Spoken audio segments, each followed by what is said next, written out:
ये ल्यूसेक लॉ बोल रहा है कि जब भी गैस कॉम्बाइन होगा, जब भी कोई दो गैस कॉम्बाइन होगा तो वो हमेशा होल नंबर रेशियो में कॉम्बाइन होगा। मान लो जैसे कि हाइड्रोजन और ऑक्सीजन रिएक्ट करके क्या बन रहा है, H2O। तो हाइड्रोजन भी एक गैस है और ऑक्सीजन भी क्या है, गैस है। अगर हम लोग इसको बैलेंस कर ले तो ये हो जाएगा 2 हाइड्रोजन और 1 oxygen.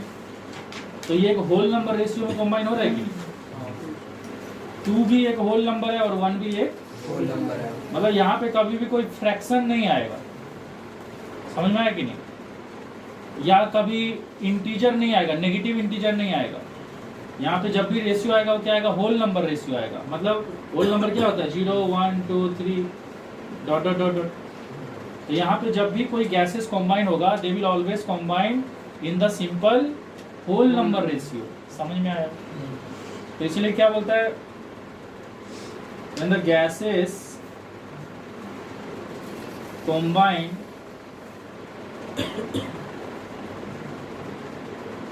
they combine in the simple whole number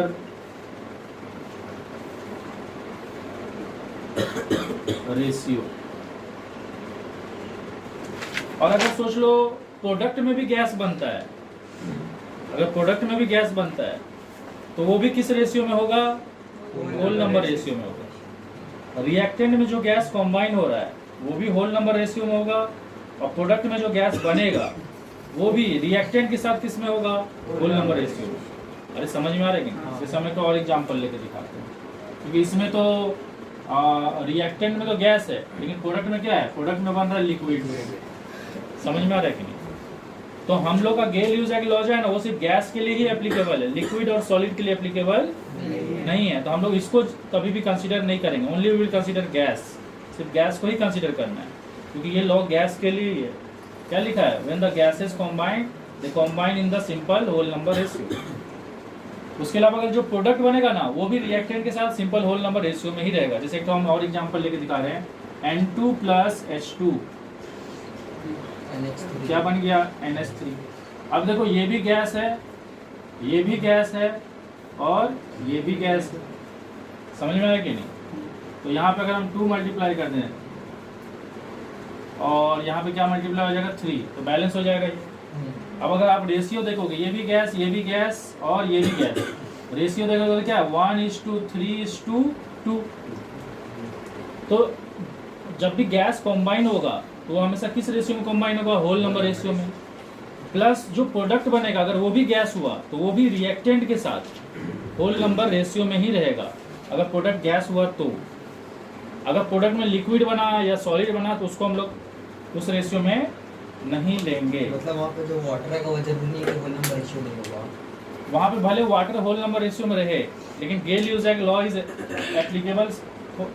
गेल-ल्यूसेक law जो है ना सिर्फ किसके लिए एप्लीकेबल है, गैस के लिए। तो हम लोग जब भी इसको स्टडी करेंगे तो ओनली हम लोग गैस को कंसीडर करेंगे, लिक्विड और सॉलिड को कंसीडर नहीं करेंगे। तो इसमें हम थोड़ा और ऐड कर रहे हैं, when the gases combine they combine in the simple whole number ratio. इसके बाद थोड़ा सा और आगे लिख लो, to each other as well as to the product. तो जब भी गैस कंबाइन होगा तो हमेशा सिंपल होल नंबर रेशियो में कंबाइन होगा, और वो होल नंबर रेशियो किसके बीच में होगा, उन गैसेस के बीच में जो कंबाइन हो रहा है प्लस उस गैस के बीच में भी जो प्रोडक्ट में बन रहा है। To each other as well as to the product form, यहाँ पे और ऐड कर लो, प्रोडक्ट फॉर्म इन कौन सा स्टेट, गैसेस स्टेट। सिर्फ उसी गैस को कंसीडर करेंगे प्रोडक्ट में जो गैसेस स्टेट में होगा। ये सब समझ में आ रहा था? तो क्वेश्चन करते हैं।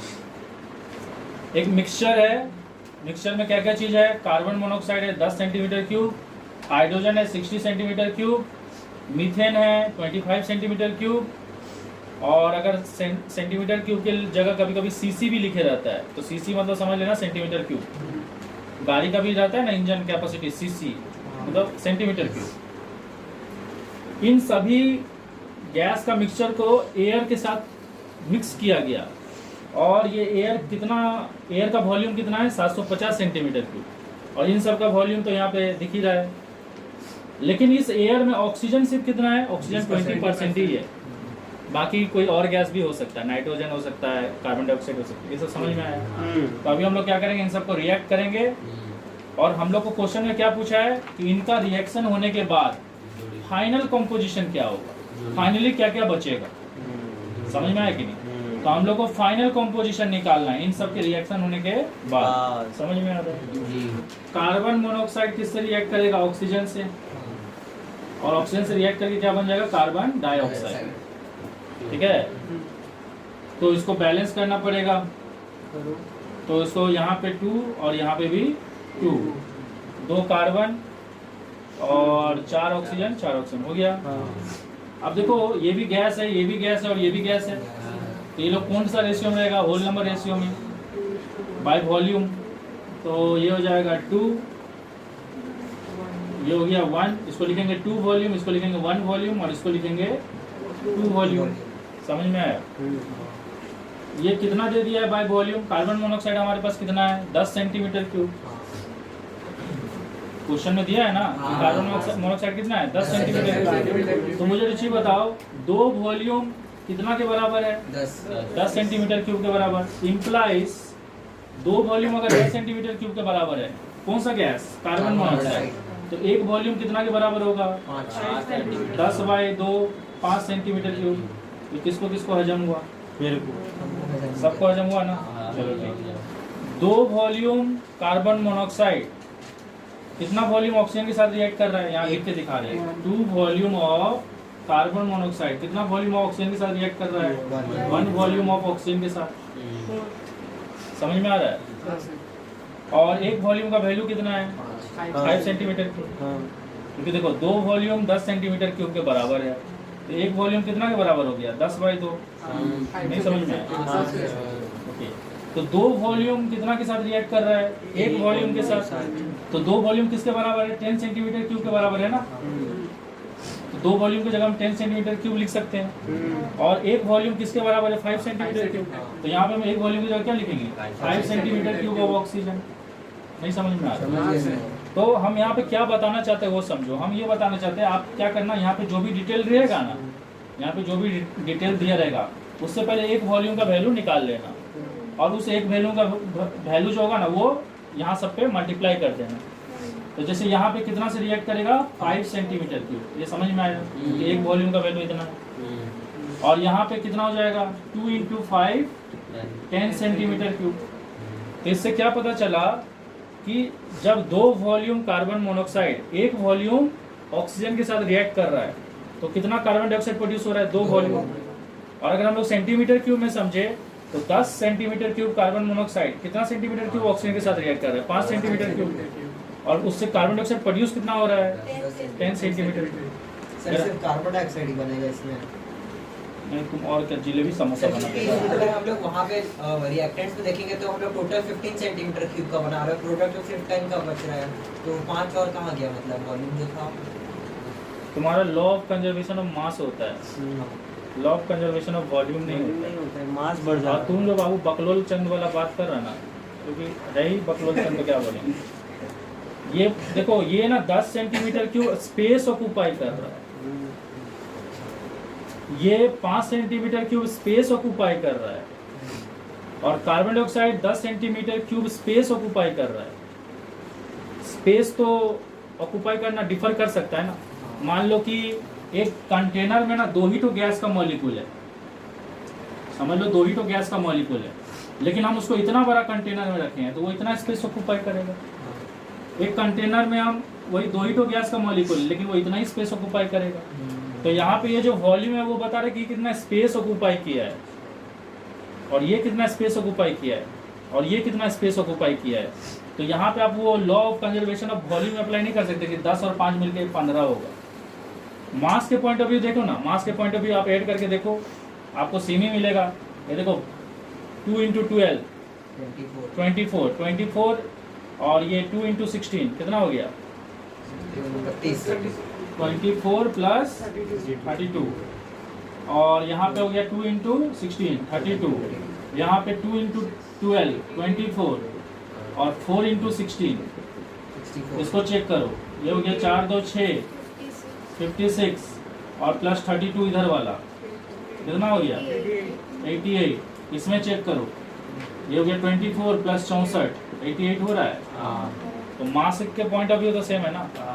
अब तुम बाबू यहाँ पे ऐसे बैठा हुआ है, अब तो ऐसे लेट के बैठेगा, बोलेगा नहीं सर मैं पहले जैसा ही वॉल्यूम क्यों नहीं ऑक्यूपाई कर रहा हूँ, फालतू सवाल सब पूछ के।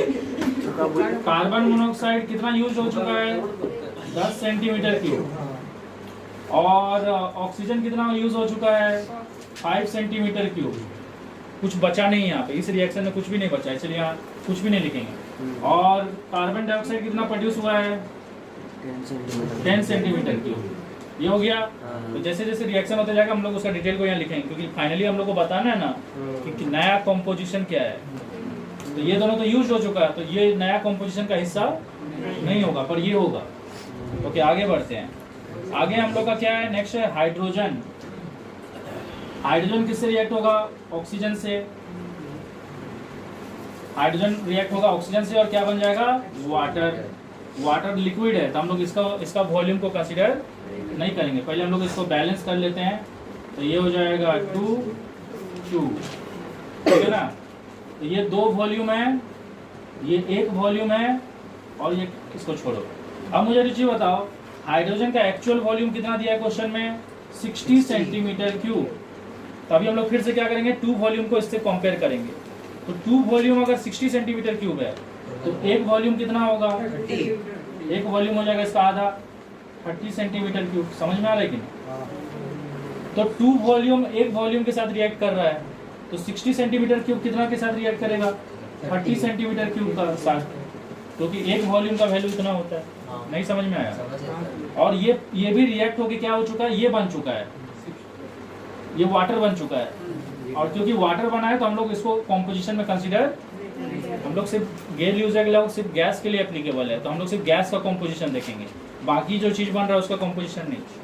समझ में आ रहा है कि नहीं। बाकी चीज़ों का कॉम्पोजिशन पढ़ने के लिए आगे एवोगाड्रो लॉ है, तो वो उधर सीखेंगे। तो फिर से हम एक बार लिख ले रहे हैं, तीसरा में कितना हाइड्रोजन कितना यूज हो गया 60 सेंटीमीटर क्यूब हाइड्रोजन यूज हो गया। ऑक्सीजन कितना यूज हो गया, फिर से लिख ले रहे हैं नया वाला, कितना यूज हो गया 30 सेंटीमीटर क्यूब। और प्रोडक्ट में कुछ बना नहीं, क्योंकि यहाँ कोई गैस नहीं बना ना, तो उसको नहीं लिखेंगे। अरे समझ में आ रहा है, इसको बाद में हिसाब किताब करना है। नेक्स्ट है मीथेन।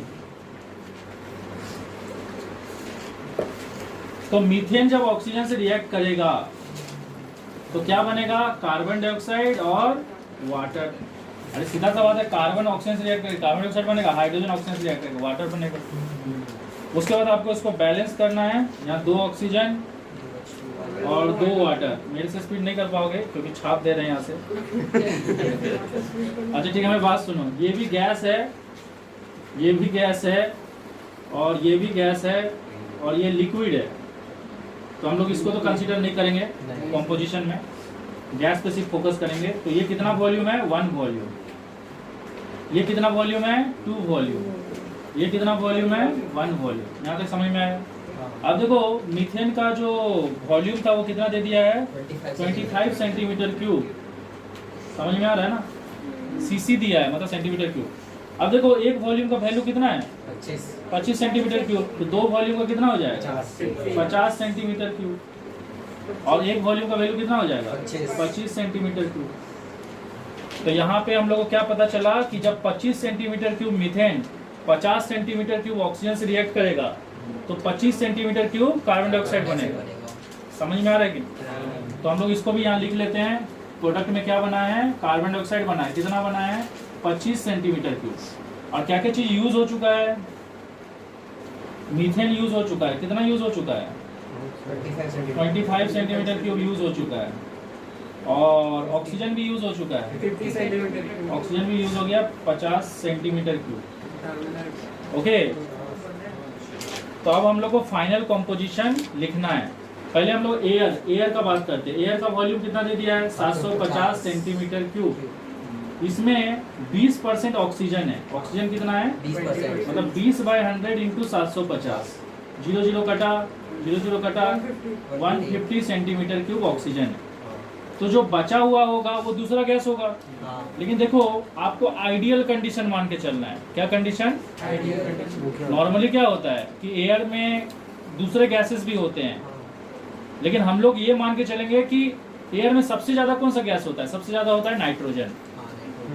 नाइट्रोजन लगभग 78% होता है एयर में, 21% ऑक्सीजन होता है, और बाकी वो 1% जो रहता है उसमें बाकी गैसेस आते हैं।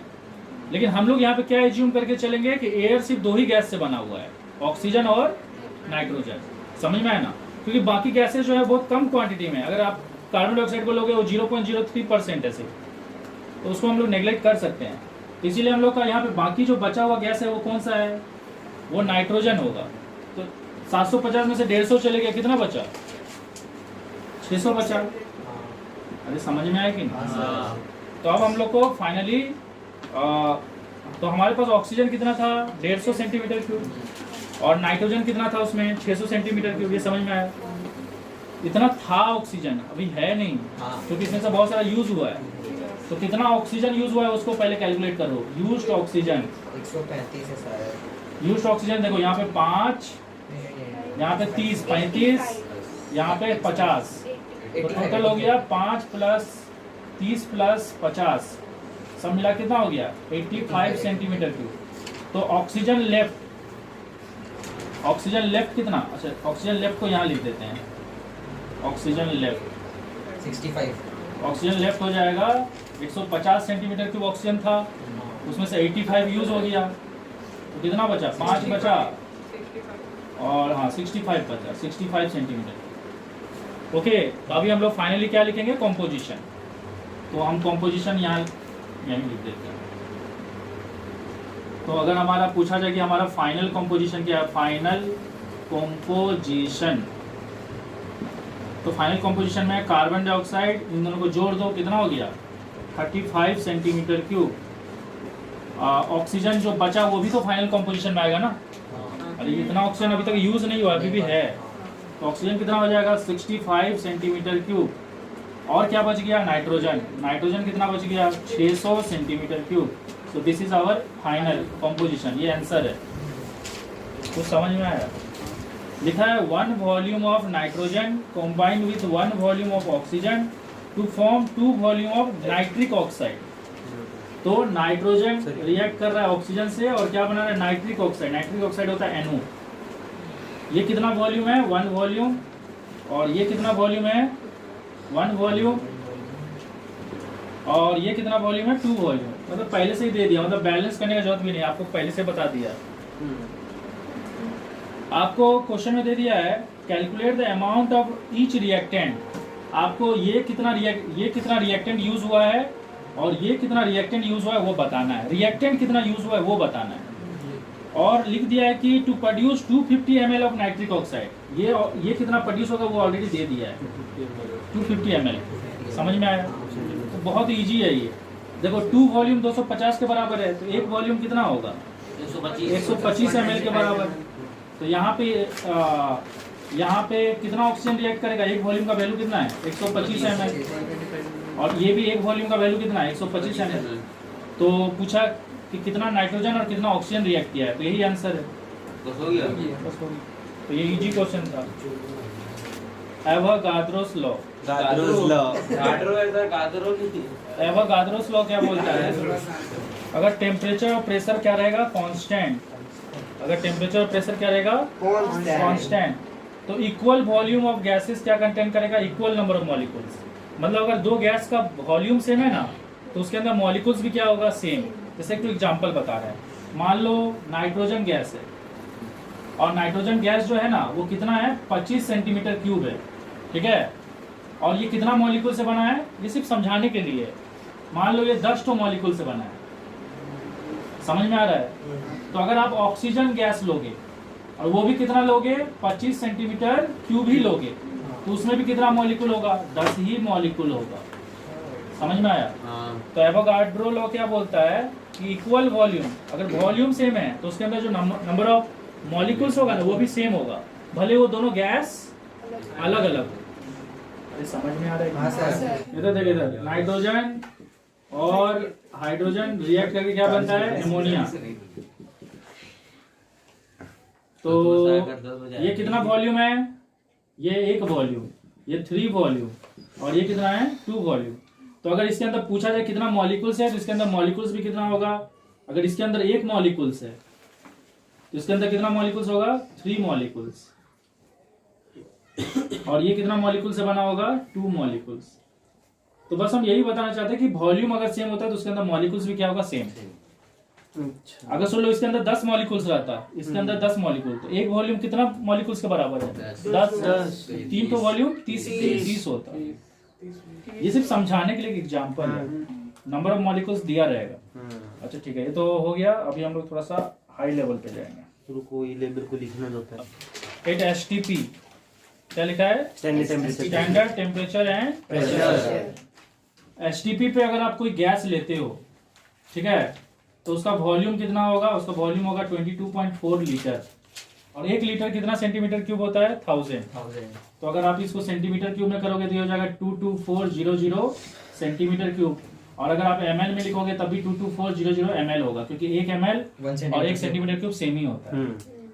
तो अगर आप एसटीपी पे कोई गैस ले रहे हो स्टैंडर्ड टेम्परेचर एंड प्रेशर पे, तो वो गैस कितना वॉल्यूम ऑक्यूपाई करेगा? 22.4 लीटर। उस टाइम वो गैस प्रेशर कितना एग्जर्ट करेगा? 760 mm ऑफ Hg, इतना प्रेशर एग्जर्ट करेगा। और उस टाइम गैस का टेम्परेचर कितना होगा? 273 केल्विन क्या? तो हाँ, टेम्परेचर होगा 273 केल्विन। ये सारा चीज समझ में आ रहा है? ओके। और उस टाइम गैस का क्वांटिटी कितना होगा? गैस का क्वांटिटी होगा 1 मोल। अब ये 1 मोल क्या होता है बताएंगे। तो क्वांटिटी वाइज गैस कितना होगा? 1 मोल। वॉल्यूम वाइज कितना होगा? वॉल्यूम वाइज कितना होगा? 22.4 लीटर। प्रेशर वाइज कितना होगा? 760 mm of Hg। Temperature wise तो अगर आप एक गैस का एसटीपी पे लेते हो तो वो इतना वॉल्यूम ऑक्यूपाई करेगा। उस टाइम वो जिस कंटेनर में रहेगा उसका वॉल पे इतना प्रेशर ऑफर करेगा, उस टाइम उसका टेम्परेचर इतना होगा। और उस टाइम वो कितना मॉलिक्यूल से बना होगा, उसका क्वांटिटी कितना होगा? 1 मोल। तो 1 मोल क्या होता है वो अभी हम डिस्कस करेंगे। सर केल्विन को डिग्री सेल्सियस में करेंगे तो कितना होगा? ये 0 होगा। अरे कन्वर्शन सब पता है ना? हाँ। K = C + 273, Fahrenheit = 9/5 × C + 32 मोल। और 1 मोल कितना होता है? 6.022 × 10⁻23 एटम्स और मॉलिक्यूल्स। मतलब ये एक नंबर है, समझ में आया कि नहीं? तो देखो, अगर आपके पास 6.022 × 10⁻23 तो कार्स है, तो वो कार को हम लोग क्या बोलेंगे? 1 मोल। 1 मोल। हाँ, अगर सोच लो एक जगह इतने आदमी इकट्ठा हैं तो कितने आदमी हैं? 1 मोल। समझ में आया कि नहीं? हाँ। तो कुछ भी चीज अगर आपके पास इतना क्वांटिटी में है तो उसको 1 मोल बोलते हैं। हाँ। समझ में आया? Yes, sir. चाहे वो एटम्स हो, मॉलिक्यूल्स हो, कंपाउंड्स हो, कुछ भी हो, लेकिन अगर उसका क्वांटिटी गिनने से अगर वो इतना हो रहा है तो उसको हम लोग 1 मोल बोलते हैं। समझ में आ रहा है? हाँ सर। सर वहाँ 22 और 23 कहीं 22 लिखा रहता है, कहीं 23 लिखा रहता है। एनए भी बोलते हैं ना? क्या बोलते हैं? हाँ, NA, कैपिटल N और छोटा वाला स्मॉल कैपिटल A। तो इसको आप 6.022 भी ले सकते हो, 6.023 भी ले सकते हो, कोई प्रॉब्लम नहीं है। कोई बुक में 6.022 लिखा रहता है, कहीं कहीं 0.223। अरे वो रफ है। और इस नंबर को ना एक नाम दिया गया, इसको बोलते हैं एवोगाड्रो नंबर, ठीक है। और इसको रिप्रेजेंट किया जाता है कैपिटल N और इसके नीचे यहाँ A लिखा रहता है, एवोगाड्रो नंबर। अच्छा ठीक है, मेरी बात सुनो। कार्बन का 2 आइसोटोप्स होता है, एक होता है कार्बन 612 और एक होता है कार्बन 640। एटॉमिक नंबर सेम है, एटॉमिक मास अलग अलग है। तो अगर आप ये वाला कार्बन को लो, कौन सा वाला कार्बन? कार्बन 12। कार्बन 12 मतलब वो कार्बन जिसका एटॉमिक मास कितना है? 12। अगर आप वो कार्बन को लो, उस कार्बन का एटम को लो, कौन सा कार्बन का एटम? जिस कार्बन का एटॉमिक मास कितना है? 12 है। और उस कार्बन का एटम का आप अगर 12 टुकड़ा कर दो, कितना टुकड़ा कर दो? 12 टुकड़ा। तो उसका एक टुकड़ा का वैल्यू को क्या बोलते हैं? 1 AMU। AMU मतलब एटॉमिक मास यूनिट। अरे जैसे कि हम लोग जो अपना मार्केट में सामान खरीदने जाते हैं तो उसको कुछ चीज में वजन करते हैं ना, जैसे ग्राम में, किलोग्राम में। हाँ तो कोई चीज को मेजर करने के लिए कोई यूनिट होना चाहिए ना। हाँ उसी तरह से एक एटम का अगर वजन को मेजर करना है तो एटम का वजन को मेजर करने के लिए भी तो कोई यूनिट होना चाहिए। एक तो एटम का वजन क्या ग्राम या केजी में मेजर हो सकता है? नहीं हो सकता, क्योंकि वो बहुत नेग्लिजिबल मास है। तो उसको मेजर करने के लिए कोई प्रॉपर यूनिट होना चाहिए। तो ये वो यूनिट है जिसमें एटम और मॉलिक्यूल का मास को वजन किया जाता है। तो एक एटम और मॉलिक्यूल का मास को मतलब जब वजन किया जाता है तो कौन सा यूनिट में किया जाता है? एटॉमिक मास यूनिट, जिसको AMU बोलते हैं। समझ में आया? और क्या किया ना, एक AMU एक स्टैंडर्ड, जैसे कि 1 kg क्या एक स्टैंडर्ड वैल्यू है। तो अगर हम लोग को किसी चीज का भी वजन करना है, अगर वो 1 kg के बराबर हुआ तो हम लोग बोलेंगे उसका वजन 1 kg है। अगर वैसा वैसा वो 2 kg के बराबर हुआ तो हम लोग बोलेंगे उसका वजन 2 kg है। तो उसी तरह से एक कार्बन का एटम का अगर आप 12 टुकड़ा कर दो तो उसमें से एक टुकड़ा को क्या बोलते हैं? 1 AMU। तो किसी एटम का मास क्या होगा? इसी का मल्टीपल में होगा। हाँ मान लो जैसे हीलियम ले लेते हैं, ठीक है? तो हीलियम का एटॉमिक मास कितना है? हीलियम का एटॉमिक नंबर 2 है और हीलियम का एटॉमिक मास कितना है? 4 है। मतलब इसमें से जो एक टुकड़ा का जो वैल्यू है ना, ऐसे से कितना टुकड़ा को जोड़ देने से हीलियम का मास हो जाएगा? 4 टुकड़ा। 4 टुकड़ा। हाँ एक टुकड़ा का वैल्यू हो गया 1 AMU, दूसरा टुकड़ा का वैल्यू हो गया 1 AMU, फिर 1 AMU, 1 AMU, टोटल 4 AMU हो गया। तो अगर पूछेगा कि हीलियम का मास कितना है तो आप लिखोगे 4 AMU।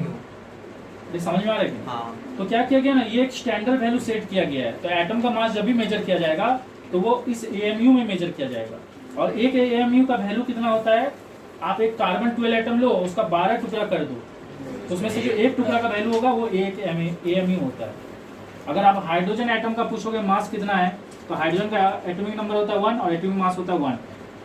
तो हाइड्रोजन जो है ना, हाइड्रोजन का जो एटम है, इसमें से अगर आप एक टुकड़ा ही सिर्फ लेते हो तो उतने मास के बराबर है। मतलब एक हाइड्रोजन का मास है 1 AMU।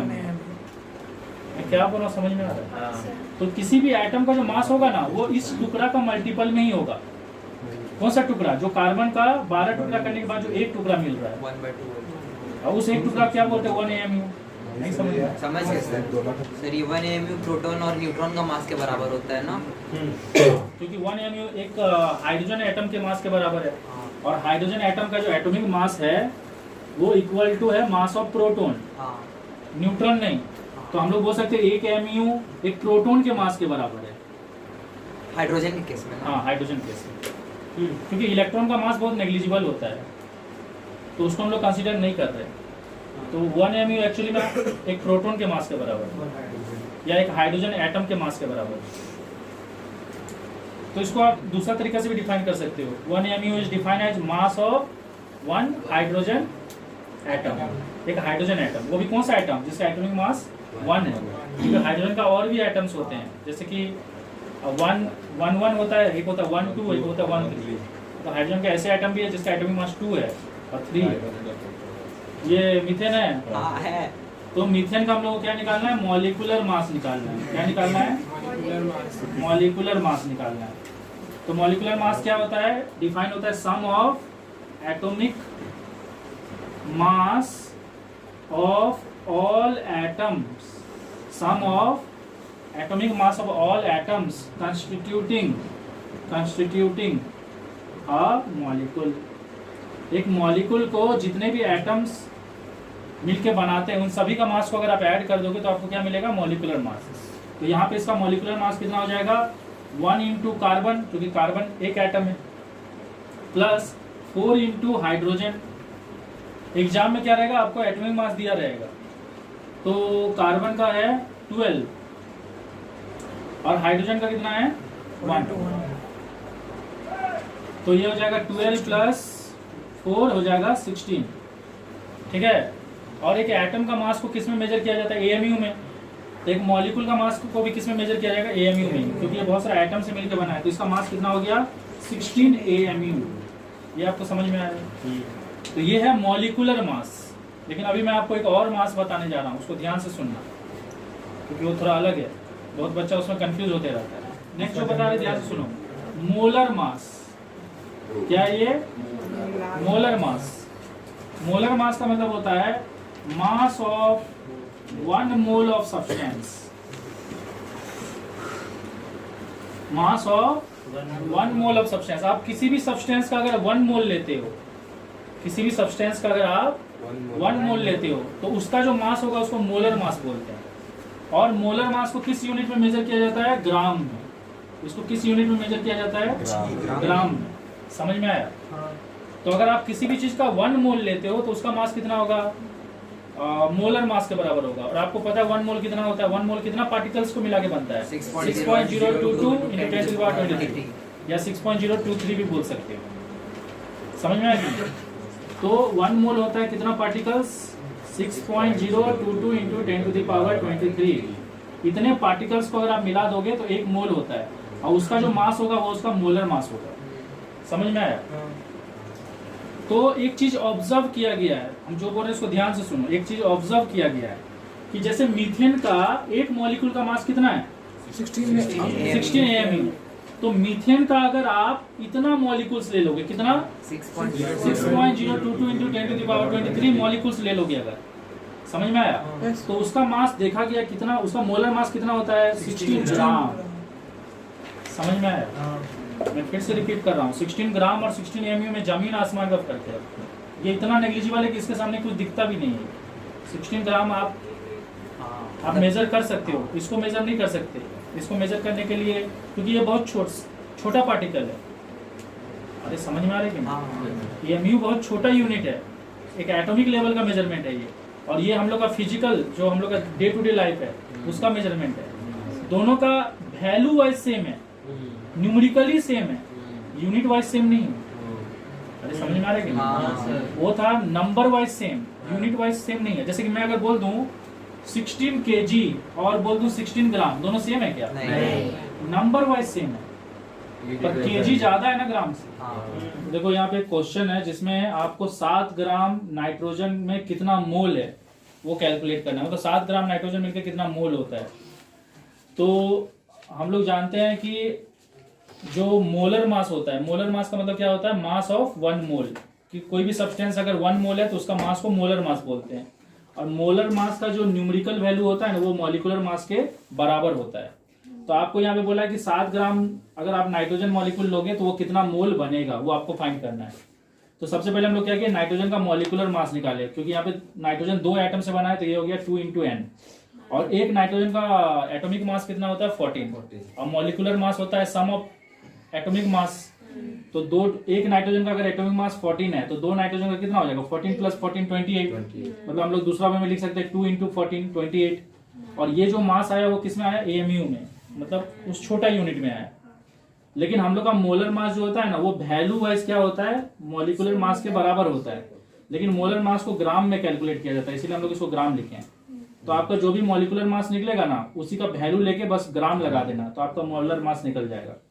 अब देखो, एक मोल का जो मास होता है उसको बोलते हैं मोलर मास। तो यहाँ पे मोलर मास कितना है? 28 ग्राम। तो 28 ग्राम किसके बराबर हो गया? 1 मोल के बराबर। तो 1 ग्राम कितना हो जाएगा? 1/28 मोल के बराबर। और आपको कितना ग्राम के लिए निकालना है? 7 ग्राम के लिए। तो 7 ग्राम के लिए क्या हो जाएगा? 7 × 1/28, तो 1/4 मोल हो गया। तो हम लोग का आंसर ना यही निकल गया। लेकिन अगर हो सकता है एग्जाम में आपको पूछ दे कि इसमें कितना मॉलिक्यूल्स है, कौन सा मॉलिक्यूल्स? Nitrogen molecules. तो हम लोग जानते हैं 1 मोल में कितना मॉलिक्यूल होता है? 6.023 × 10⁻23 मॉलिक्यूल्स होता है। मतलब ये 6.022 भी हो सकता है, 0.23 भी हो सकता है। ओके, तो अप्रोक्सीमेटली इतना मॉलिक्यूल्स होता है 1 मोल में। तो अगर मुझे पूछेगा कितना मॉलिक्यूल्स है, मतलब 7 ग्राम में मुझे अगर पूछ देगा 7 ग्राम में नाइट्रोजन का कितना मॉलिक्यूल्स है, तो मैं मोल की जगह क्या लिख दूंगा? ये कितना मोल है? 1/4 मोल ना।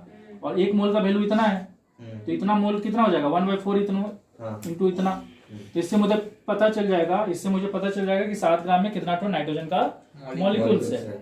उसके बाद अगर आपको क्वेश्चन पूछ देगा कि 7 ग्राम में कितना नाइट्रोजन का एटम्स है, तो 1 मॉलिक्यूल में कितना एटम है? 2 एटम है। तो अगर मैं इसमें फर्दर इंटू 2 कर दूं तो मुझे एटम्स भी पता चल जाएगा। एक क्वेश्चन है, क्वेश्चन में दिया 0.48 ग्राम ऑफ गैस। कोई भी गैस है, नाम मेंशन नहीं है, कितना ग्राम है? 0.48 ग्राम है।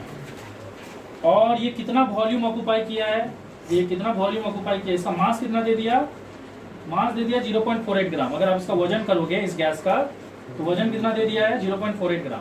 और ये कितना स्पेस ऑक्यूपाई किया है, अरे गैस को कहीं रखोगे तो कुछ स्पेस ऑक्यूपाई करेगा कि नहीं, तो ये कितना स्पेस ऑक्यूपाई किया है, वॉल्यूम कितना ऑक्यूपाई किया है, तो वो दे दिया 100 सेंटीमीटर क्यूब। आपको क्वेश्चन में डिमांड क्या किया, क्वेश्चन में क्या निकालने बोला है, ग्राम मॉलिक्यूलर वेट। इसका नाम से कंफ्यूज मत होना, ये क्या है पता है, ये मोलर मास ही है, तो आपको इनडायरेक्टली मोलर मास निकालने बोला है। समझ में आया? Yes sir. और ये सिचुएशन कैसा दे दिया है, ये सिचुएशन कहाँ पे है, STP, standard temperature and pressure. और आप लोग हम पिछला क्लास बताए थे कि स्टैंडर्ड टेम्परेचर प्रेशर पे क्या क्या चीज सेम होता है, सेम नहीं होता है, इक्विवेलेंट होता है, मतलब प्रोपोर्शन होता है। हाँ। समझ में आया ना? तो अभी हम लोग उसी चीज को रिलेट करेंगे। तो मुझे बताओ 100 सेंटीमीटर क्यूब जो गैस है, 100 सेंटीमीटर क्यूब वॉल्यूम जो गैस ऑक्यूपाई किया है, उसका मास कितना है 0.48 ग्राम। तो 1 सेंटीमीटर क्यूब अगर गैस रहता तो उसका मास कितना होता, 0.48/100। उसका मास होता 0.48/100 ग्राम। यहाँ तक समझ में आया? अब यहाँ पे सिचुएशन क्या दे दिया है हम लोग को, एसटीपी। अरे समझ में आ रहा है कि नहीं? तो मुझे रुचि बताओ, एसटीपी पे जब भी कोई गैस कहाँ पे रहता है, एसटीपी जब भी कोई गैस एसटीपी पे होता है तो वो कितना वॉल्यूम ऑक्यूपाई करता है, 22.4 लीटर। अगर हम लोग इसको सेंटीमीटर क्यूब में कन्वर्ट करें, क्यों करेंगे, क्योंकि ये सेंटीमीटर क्यूब में है, तो सेंटीमीटर क्यूब में कन्वर्ट करेंगे तो ये जाएगा 22400 सेंटीमीटर क्यूब। ये भी हम पिछला क्लास बताए, तो इतना हो जाएगा। कितना भी गैस के हाँ, कोई भी वन गैस। बोलना सर ये तो। हाँ, कोई नहीं मतलब अरे एसटीपी पे 1 मोल, इतना वॉल्यूम, मोलर मास, प्रेशर जो है 760 mm of Hg, 273 टेम्परेचर, ये सब इक्विवेलेंट है, रिलेटेड है। मतलब अगर कोई भी गैस अगर 1 मोल है तो उसका मोलर मास के बराबर उसका मॉलिक्यूलर मास का जो न्यूमेरिकल वैल्यू है ना, उसके बराबर उसका मोलर मास होगा, पर ग्राम में होगा। उसका टेम्परेचर होगा 273 केल्विन, उसका प्रेशर होगा 760 mm of Hg, वो वॉल्यूम कितना ऑक्यूपाई करेगा 22400 सेंटीमीटर क्यूब। एसटीपी का कंडीशन क्वेश्चन में मेंशन किया एसटीपी। तो मुझे रुचि बताओ, हम लोग को मास, हम लोग कौन सा मास निकालने बोला है, मोलर मास। अब मोलर मास किसके इक्विवेलेंट है, जो वॉल्यूम एसटीपी पे है। तो अगर मुझे यहाँ पे मोलर मास निकालना है तो मुझे वॉल्यूम कितना लेना पड़ेगा, एसटीपी वाला वॉल्यूम लेना पड़ेगा। तो यहाँ पे कितना हो जाएगा 22400 सेंटीमीटर क्यूब ऑफ गैस का कितना मास हो जाएगा 0.48 into 100, sorry divided by 100 into 22400, तो इसका मास निकलेगा 107.52 ग्राम, जो कि इसका क्या हो गया, मोलर मास। अब मोलर मास को और क्या नाम से पुकारा जाता है, ग्राम मॉलिक्यूलर वेट। तो दोनों सेम ही चीज है। अरे नहीं समझे, एक सब्सटेंस क्या है, एक सब्सटेंस है, उसका नाम है एक्स, उसका क्या निकालना है हम लोग को, वेट निकालना है। वेट मतलब उसका मास निकालना है, which is in gases state. कौन सा स्टेट में है ये, गैसेस स्टेट में, जो कि कितना वॉल्यूम ऑक्यूपाई कर रहा है, कितना स्पेस ऑक्यूपाई कर रहा है, वॉल्यूम ऑक्यूपाई कर रहा है 10 लीटर, 10 लीटर का स्पेस ऑक्यूपाई कर रहा है। और कितना टेम्परेचर पे है, टेम्परेचर भी मेंशन कर दिया है, टेम्परेचर कितना है 27 डिग्री सेल्सियस, ये टेम्परेचर है। और प्रेशर भी मेंशन कर दिया है, प्रेशर कितना है, प्रेशर है 700 mm ऑफ Hg। तो एक सब्सटेंस है जो कि गैसेस स्टेट में है, उसको वो कितना वॉल्यूम ऑक्यूपाई कर रहा है 10 लीटर, टेम्परेचर कितना है 27 डिग्री सेल्सियस, और प्रेशर कितना है 700 mm ऑफ Hg। याद रखना, क्वेश्चन में जब भी टेम्परेचर दिया रहेगा, आप टेम्परेचर को हमेशा केल्विन में कन्वर्ट कर देना, नहीं तो आपका कैलकुलेशन मिस्टेक हो जाएगा। क्योंकि कहीं 0 डिग्री सेल्सियस दिया रहेगा, उसको डालेगा तो पूरा आंसर ही 0 हो जाएगा, कुछ निकलेगा ही नहीं। तो 27 + 273 कितना हो जाएगा 300 केल्विन। ओके, ये सब्सटेंस का मॉलिक्यूलर वेट कितना दे दिया है 60 AMU होगा। और अगर इसको ग्राम में लेंगे तो ग्राम में इसका मोलर मास कितना हो जाएगा, मोलर मास हो जाएगा 60 ग्राम। अरे जो मॉलिक्यूलर वेट होता है ना, इसका मॉलिक्यूलर वेट दे दिया 60 AMU, इसका मोलर मास कितना होगा, उसका इक्विवेलेंट 60 ग्राम। सिचुएशन 1 में क्या है, प्रेशर कितना है बताओ, प्रेशर है 700 mm। इसको P1 ले लेते हैं। और टेम्परेचर कितना है 300 केल्विन, 300 अभी भी निकाले ना। 273 और वॉल्यूम कितना है वॉल्यूम में 10 लीटर 10 लीटर हो गया। हम लोग को क्या दिया है क्वेश्चन में, मोलर मास दे दिया है। मोलर मास कितना दे दिया है 60 ग्राम। और हम लोग को कौन सा मास निकालने बोला है, एक्चुअल मास। एक्चुअल मास मतलब गिवन मास, तो गिवन मास मिसिंग है, ये हम लोग को निकालने बोला है। मतलब उस सब्सटेंस का एक्चुअल मास निकालने बोला है। यहाँ तक समझ में आया ना। अब देखो अगर यहाँ पे मोलर मास दे दिया है तो आप क्या सिचुएशन ले सकते हो, एसटीपी। तो एसटीपी पे प्रेशर कितना होता है, प्रेशर होता है 760 mm ऑफ Hg। उसके बाद टेम्परेचर कितना होता है 273 केल्विन, तो ये T2 हो गया। समझ में आया कि नहीं। और नेक्स्ट हम लोग को क्या निकालना है, इसका वॉल्यूम निकालना है। सर अगर वॉल्यूम एसटीपी पे लेंगे तो 22.4 लीटर होगा ना सर की। अगर सोच लो हम ऐसे करके कोई गैस है हाँ और उसको चारों तरफ से हम इधर से प्रेशर देंगे हाँ तो वॉल्यूम क्या होगा, कम होगा। कम होगा। हाँ वॉल्यूम तो इससे पता चल रहा है, एक चीज यहाँ पे गौर करो, जब हम लोग एसटीपी पे जा रहे हैं हाँ तो प्रेशर बढ़ रहा है, बढ़ रहा है। प्रेशर बढ़ेगा तो वॉल्यूम क्या होगा, कम हो जाएगा। हाँ। लेकिन अगर आप 22.4 लीटर लोगे तो वो तो ज्यादा हुआ ना। हाँ अगर यहाँ पे प्रेशर कमा होता, कम होता है। अगर प्रेशर क्या होता कमा होता तो वॉल्यूम क्या होता 22.4 लीटर तक पहुंच जाता। मतलब 700 से कम होता है प्रेशर तो। हाँ प्रेशर अगर 700 से कम होता तो यहाँ का वॉल्यूम क्या होता 22.4 लीटर तक पहुंच जाता। हाँ अरे समझ में आ रहा है कि? लेकिन यहाँ से यहाँ क्या हुआ है, प्रेशर बढ़ा है, प्रेशर बढ़ने से वॉल्यूम क्या हो जाएगा, कम हो जाएगा। दैट मीन्स यहाँ का वॉल्यूम 10 लीटर से कम होगा। और अगर 10 लीटर से कम है तो ये 22.4 लीटर नहीं है, क्योंकि 22.4 लीटर जो होता है वो 10 लीटर से ज्यादा वैल्यू है। हाँ तो यहाँ वाला वॉल्यूम मुझे पता नहीं है, इसको हम क्या ले रहे हैं एक्स। तो एसटीपी पे तो है, पर क्योंकि प्रेशर बढ़ रहा है पुराना, अगर सोच लो यहाँ ज्यादा प्रेशर दिया रहता, मान लो यहाँ पे प्रेशर दिया रहता 800 mm ऑफ Hg, हाँ और फिर उसको अगर हम लोग कंपेयर करते हैं 760 mm ऑफ Hg से, तो फिर यहाँ पे वॉल्यूम उस एसटीपी वाला वॉल्यूम पे पहुंच जाता 22.4 लीटर। लेकिन यहाँ पे अगर हम इसको कंपेयर कर रहे हैं तो प्रेशर क्या हो रहा है, बढ़ रहा है। अब प्रेशर आप लोग क्लास 9 में पढ़े होंगे Boyle's law, volume is inversely proportional to pressure. अगर आप प्रेशर को बढ़ाओगे तो वॉल्यूम कम होगा। अरे समझ में आ रहा है? हाँ इसलिए वॉल्यूम यहाँ से यहाँ जाने से क्या हो रहा है, कम हो रहा है, 22.4 लीटर नहीं हो रहा है। तो हम लोग क्या करेंगे, वॉल्यूम निकालेंगे। सर वही तो मेरा सवाल है कि वो तो रूल ब्रेक हो गया ना, फिर 22.4 क्यों नहीं हो रहा है। देखो आप जो सिचुएशन बोल रहे हो ना वो तभी एप्लीकेबल था जब आपको कितना गैस दिया रहता 1 मोल। हाँ ठीक। यहाँ तो 1 मोल गैस नहीं दिया ना आपको, अच्छा यहाँ पे गैस का जो क्वांटिटी है वो 1 मोल नहीं है, अच्छा या तो 1 मोल से ज्यादा होगा या 1 मोल से कम होगा। कम होगा। अगर यहाँ पे मेंशन कर देता कि गैस 1 मोल ही है, समझ में आया ना, हाँ, हाँ। तो वो तो हम लोग का आंसर कंफर्म हो जाता कि 22.4 लीटर ही है, क्योंकि सिर्फ एसटीपी बोल देने से नहीं होगा, आपको 1 मोल भी होना चाहिए गैस। अभी समझ में आ रहा है? हाँ, हाँ। चलो ठीक है। तो अभी हम लोग ये वॉल्यूम निकालना है। हम लोग कौन सा पंखा चालू करवाए ना, मच्छर बहुत ज्यादा, देखो ना कैसे चालू कर दे बाबू, मर जाएगा वो। उड़ा के ले जाएगा इसको। अच्छा ठीक है, मेरी बात सुनो। गैस इक्वेशन आप लोग पढ़े हो ना, ये वाला P1 V1 by T1 equal to P2 V2 by T2, ये पढ़ा है ना। तो इसमें सारा चीज को पुट करते हैं और V2 निकालते हैं। फटाफट पुट करो। P1 का वैल्यू 700, V1 का वैल्यू 10 लीटर और T1 का वैल्यू 300, यहाँ पे 273, यहाँ पे क्या है 760 और वॉल्यूम x है मिसिंग। तो इसको अगर आप सॉल्व करोगे तो x का वैल्यू कितना आ रहा है, इसको सॉल्व करना आप लोग, तो x का वैल्यू आ रहा है 8.38 लीटर। कितना आ रहा है 8.38 लीटर। इससे पता चल रहा है कि गैस जो है 1 मोल नहीं है, उससे कम है। अगर 1 मोल होता तो 22.4 लीटर ऑक्युपाई करता। यहाँ तक समझ में आया ना। अब ये हम लोग को समझ में आ गया। अभी हम लोग को लेकिन क्या निकालना है, गिवन मास। कैसे निकालेंगे समझो। यहाँ तक समझ में आ गया ना। मोलर मास कितना गैस का मास है 1 मोल का। हाँ और अगर हम 1 मोल गैस लेंगे तो वो कितना वॉल्यूम ऑक्युपाई करेगा 22.4 लीटर। हाँ समझ में आया कि नहीं। तो हम लोग को लेकिन गिवन मास निकालना है।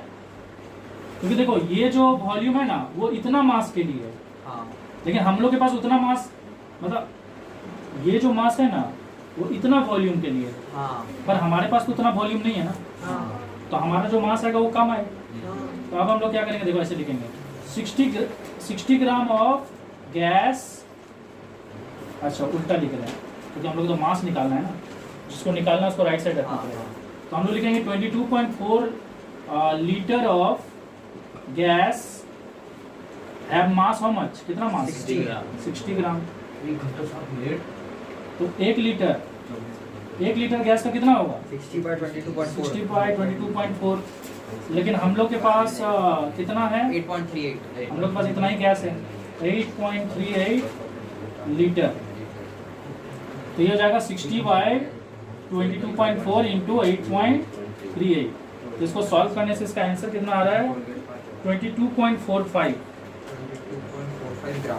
22.45 ग्राम, 22.45 ग्राम इतना आंसर आ रहा है। समझ में आया ना। हाँ तो अगर ये गैस 1 मोल होता तो इसका मास भी इतना होता और इसका वॉल्यूम भी इतना ऑक्यूपाई करता, लेकिन एचटीपी पे तो है, लेकिन एचटीपी पे होने के बावजूद भी क्या है, नंबर ऑफ मोल उतना नहीं। एचटीपी पे होने के बावजूद भी गैस 1 मोल नहीं है, 1 मोल से क्या है कम है। वेपर डेंसिटी क्या होता है, वेपर डेंसिटी एक रेशियो है, क्या क्या चीज का रेशियो है, mass of certain volume of gas और vapour by mass of same volume of hydrogen. मतलब अगर आप एक गैस लिए हो, मान लो आप एक गैस लिए हो, तो गैस का नाम है X, ओके, और उस गैस का वॉल्यूम है सपोज 10 सेंटीमीटर क्यूब, और आप एक कंटेनर में हाइड्रोजन लिए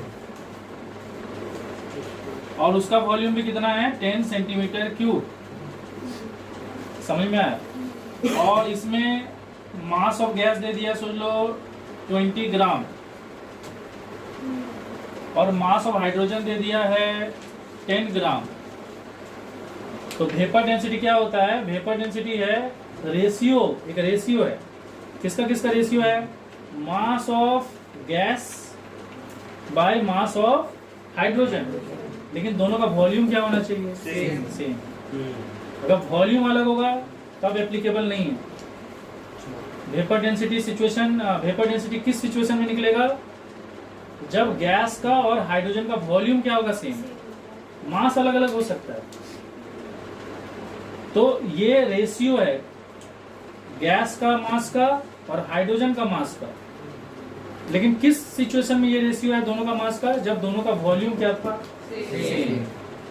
तो जब हाइड्रोजन और गैस का वॉल्यूम सेम होता है तब उन दोनों का जो मास का रेशियो होगा उसको हम लोग वेपर डेंसिटी बोलते हैं। अगर हम लोग मॉलिक्यूलर लेवल पे जाएं, अगर हम लोग कितना मॉलिक्यूल का बात करें, एक मॉलिक्यूल का बात, तो गैस का भी हम कितना मॉलिक्यूल लेंगे, एक ही मॉलिक्यूल,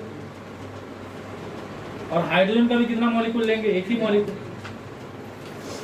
अरे समझ में आ रहा है कि समझ रहे हैं सर। तो जो रेशियो इसका आएगा, अगर मैं इसका 1 मॉलिक्यूल लूं और इसका 1 मॉलिक्यूल लूं तो उसका रेशियो भी वही आएगा। अगर मैं इन दोनों का वैल्यू को यहाँ पुट करूं तो 20/10 कितना आएगा, 2/1। समझ में आया। अब मान लो, सिर्फ समझाने के लिए बता रहे हैं, इसका 1 मॉलिक्यूल लेते हैं, कितना मॉलिक्यूल, और इसका 1 मॉलिक्यूल का मास है 4 हम यहाँ पे कौन सा मास का बात कर रहे हैं, मॉलिक्यूलर मास। तो मान लो 4 AMU है, और इसका 1 मॉलिक्यूल का मास है 2 AMU। इसका 1 मॉलिक्यूल का मास है 4 AMU और इसका 1 मॉलिक्यूल का मास है 2 AMU। तो इसका भी अगर हम लोग रेशियो लेंगे 4/2 तो कितना रेशियो आएगा, 2/1 ही आएगा। मतलब मैं यहाँ पे ये समझाना चाहता हूँ कि इन दोनों का मास का जो रेशियो आएगा ना, अगर आप इन दोनों का मॉलिक्यूल का भी रेशियो लोगे ना तो वो रेशियो भी वही प्रोपोर्शन में आएगा। अरे समझ में आ रहा है। तो मुझे कुछ बताओ, 1 मॉलिक्यूल का जो मास होता है उसको हम लोग क्या बोलते हैं, मॉलिक्यूलर मास ऑफ गैस और वेपर बोल सकते हैं कि नहीं। 1 मॉलिक्यूल का जो मास होता है उसको मॉलिक्यूलर मास बोलते हैं। अब मॉलिक्यूलर मास क्या होता है, सम ऑफ एटॉमिक मास। तो ये जो ऊपर वाला किसका मास है, किसका मॉलिक्यूलर मास है, गैस और वेपर का। और नीचे में जो मास ऑफ वन मॉलिक्यूल है वो भी मॉलिक्यूलर ही मास है, लेकिन ये हाइड्रोजन का है, ये भी मॉलिक्यूलर मास है। ये मॉलिक्यूलर मास है गैस और वेपर का, ये मॉलिक्यूलर मास है हाइड्रोजन का। तो नीचे में हो जाएगा मॉलिक्यूलर मास ऑफ हाइड्रोजन, और मॉलिक्यूलर मास क्या होता है? सम ऑफ एटॉमिक मास। ये समझ में आ रहा है ना? तो मैं इसको ऐसे लिख सकता हूँ, ऊपर में लिखूंगा मॉलिक्यूलर मास जो भी गैस और वेपर, और नीचे में मॉलिक्यूलर मास ऑफ हाइड्रोजन हम निकाल रहे हैं। तो मॉलिक्यूलर मास क्या होता है? सम ऑफ एटॉमिक मास। तो हम 2 × 1 लिख सकते हैं, क्योंकि हाइड्रोजन का एटॉमिक मास कितना है? 1 है। और यहाँ पे एक मॉलिक्यूल जो होता है हाइड्रोजन का, वो कितना एटम से बना होता है? 2, क्योंकि हाइड्रोजन कौन सा मॉलिक्यूल होता है? Di atom. तो ये इसको हम नेक्स्ट लाइन में ऐसे लिख सकते हैं, this implies molecular mass is equal to 2 × vapour density.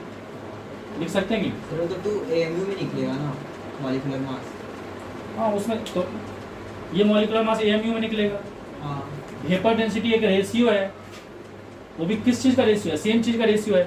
तो इसका यूनिट और इसका यूनिट कट जाएगा, तो वेपर डेंसिटी का नो यूनिट, हाँ वेपर डेंसिटी का कोई यूनिट नहीं होगा। नहीं होगा। और इसका जो वैल्यू आएगा AMU में आएगा। इस AMU वाला वैल्यू को इधर मल्टीप्लाई करेंगे तो इसका आंसर भी किस में आएगा? AMU में ही आएगा। अरे वो तो वहाँ पे डायरेक्ट कट गया ना AMU हाँ। से। हाँ तो मॉलिक्यूलर मास का एक फॉर्मूला 2 × वेपर डेंसिटी आया, समझ में आया? एक सिलेंडर है, इसमें कितना हाइड्रोजन है? 1 kg हाइड्रोजन। समझ में आया? मतलब वो 1 kg हाइड्रोजन को होल्ड कर सकता है। फिर बोला calculate the weight of carbon dioxide it can hold. यही सिलेंडर कार्बन डाइऑक्साइड कितना होल्ड कर सकता है वो आपको बताना है, मतलब उसका वेट बताना है। वेट ऑफ हाइड्रोजन कितना है वो दे दिया है, कितना हाइड्रोजन को होल्ड कर सकता है? 1 kg। लेकिन वेट ऑफ क्या निकालने बोला है आपको? कार्बन डाइऑक्साइड कितना वो होल्ड कर सकता है। मुझे एक चीज बताओ, भले दोनों का मास अलग अलग होगा, इसका मास 1 kg हो सकता है, उसका मास कुछ और होगा, लेकिन वॉल्यूम तो सेम होगा ना, क्योंकि ये हाइड्रोजन जब तक इसके अंदर है वो जितना स्पेस ऑक्यूपाई करेगा, ये कार्बन डाइऑक्साइड को जब इसमें डालेंगे वो भी उतना स्पेस ऑक्यूपाई करेगा। लेकिन पहले हाइड्रोजन को निकालेंगे फिर डालेंगे, मिला नहीं देंगे। अगर मिला भी देते तभी उतना ही स्पेस ऑक्यूपाई करेंगे। मतलब यहाँ पे वॉल्यूम सेम है, मतलब यहाँ पे कहीं ना कहीं वो वेपर डेंसिटी वाला कॉन्सेप्ट है, वॉल्यूम सेम है। ओके, आपको क्वेश्चन में निकालने क्या बोला है कि वेट ऑफ कार्बन डाइऑक्साइड इसमें हम लोग कितना डाल सकते हैं। यहाँ तक सबको क्लियर है? तो मुझे रुचि बताओ, वेपर डेंसिटी का फॉर्मूला ये होता है ना, मास ऑफ गैस और वेपर। तो यहाँ पे मास नहीं लिख के क्या दे दिया? वेट। वेट मतलब मास ही का बात हो रहा है। तो यहाँ पे वेपर डेंसिटी लिख सकते हैं ना, weight of CO2 by weight of H2। अब यहाँ पे क्या है ना, वेट ऑफ H2 तो दे दिया है, वेट ऑफ H2 तो दे दिया है, जिसको हम लोग यहाँ पुट कर देंगे 1 kg। वेट ऑफ हम लोग को निकालना क्या है? वेट ऑफ CO2, ठीक है। लेकिन हमारा प्रॉब्लम क्या है कि हमको यहाँ पे वेपर डेंसिटी दिया हुआ नहीं है, तो हमको तो सबसे पहले वेपर डेंसिटी निकालना पड़ेगा। अरे समझ में आ रहा है कि नहीं? हम लोग को ये निकालना, वेट ऑफ कार्बन डाइऑक्साइड, ये 1 kg दे दिया है। वेपर डेंसिटी जब तक पता नहीं चलेगा इसको किससे मल्टीप्लाई करेंगे? इसका आंसर निकालने के लिए इसको इसमें मल्टीप्लाई करेंगे ना, तो ये दिया हुआ नहीं है, तो आप वेपर डेंसिटी निकालना पड़ेगा। वेपर डेंसिटी कैसे निकलेगा? देखो, वेपर डेंसिटी निकालने का हम और एक फॉर्मूला बताएं, वो क्या है? Molecular mass. तो हम मॉलिक्यूलर मास को मॉलिक्यूलर वेट भी लिख सकते हैं, वेट और मास सेम ही है। फिजिक्स के टर्म में देखोगे तो वेट अलग कॉन्सेप्ट होता है और मास अलग चीज होता है। वेट होता है force of attraction due to gravity, mass होता है quantity of matter contain in a body. लेकिन केमिस्ट्री के हिसाब से वेट और मास क्या है? सेम। तो कहीं भी वेट लिखे रहेगा मतलब मास ही है। तो हम यहाँ पे लिख सकते हैं molecular weight of CO2 bye molecular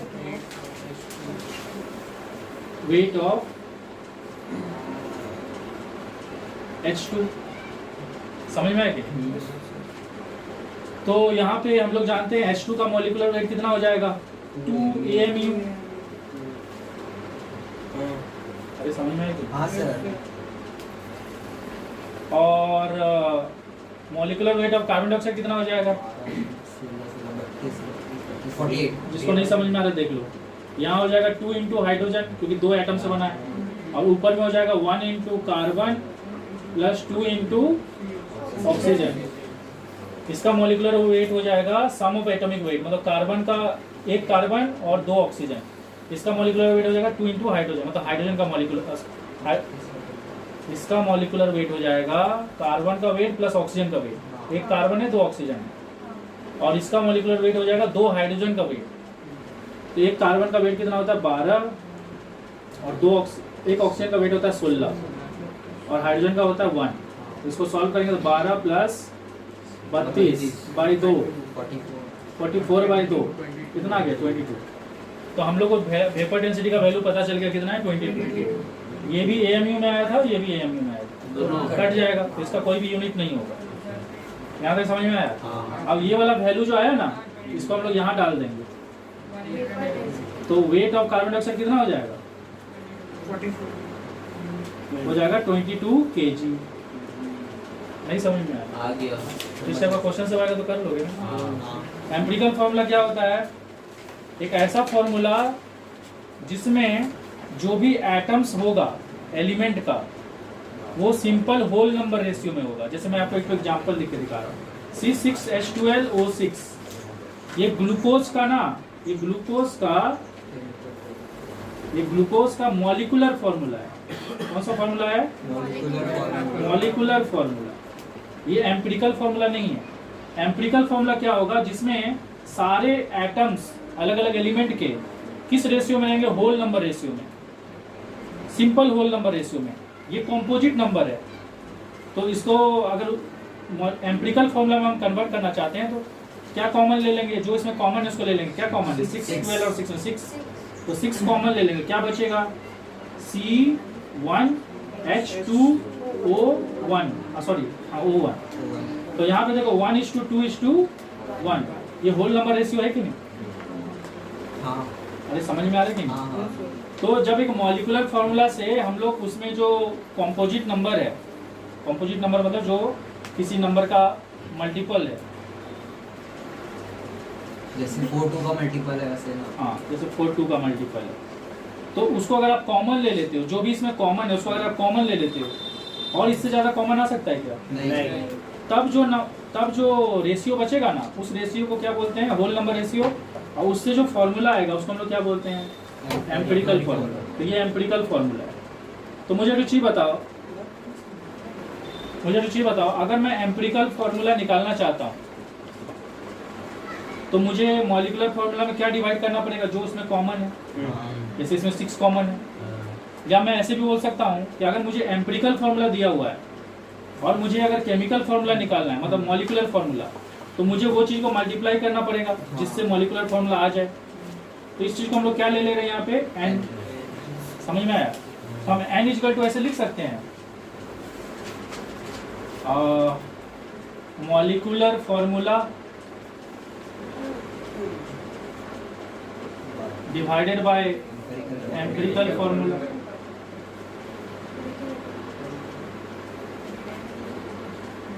क्या लिखे हैं? Molecular formula bye empirical formula.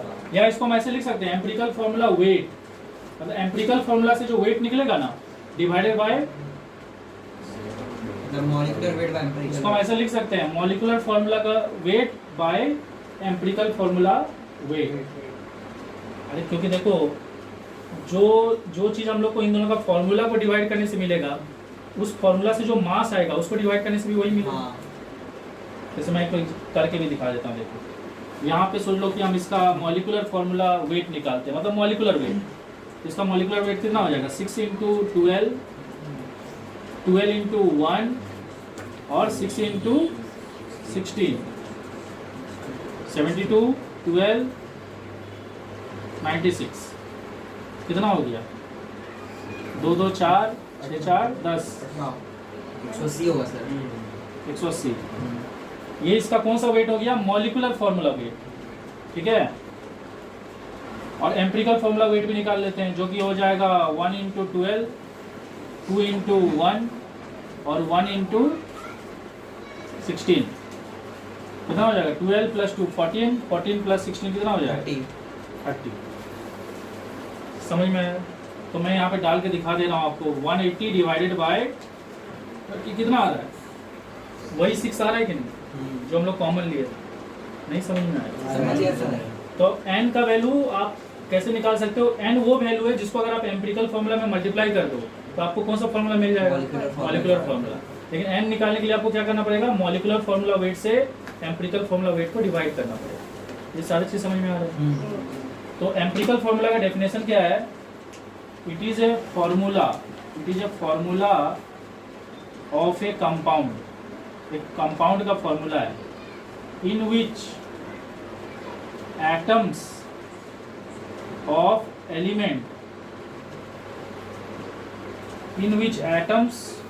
of elements are present in simple whole number ratio.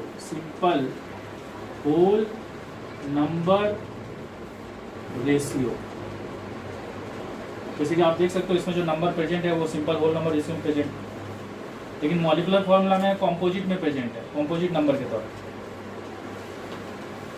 और अगर आप मॉलिक्यूलर फॉर्मूला सोचो, आपको एग्जाम में मॉलिक्यूलर फॉर्मूला दे दिया है और आपको बोलेगा एम्पिरिकल फॉर्मूला उससे निकालने के लिए, तो सिंपली क्या करना, जो भी नंबर कॉमन उसको ले लेना, तो जो बचेगा वो हो गया एम्पिरिकल फॉर्मूला। नहीं समझ में आया? समझ गए सर। सो अगर मॉलिक्यूलर फॉर्मूला में पहले से सिंपल रेशियो में हुआ तो फिर मॉलिक्यूलर फॉर्मूला और एम्पिरिकल फॉर्मूला सेम हो जाएगा। ऐसा सिचुएशन भी हो सकता है जब molecular formula empirical formula same है, लेकिन एम्पिरिकल फॉर्मूला में बोला है कि वो जो नंबर होना चाहिए वो सिंपल होल नंबर रेशियो में होना चाहिए। मतलब ये किसी का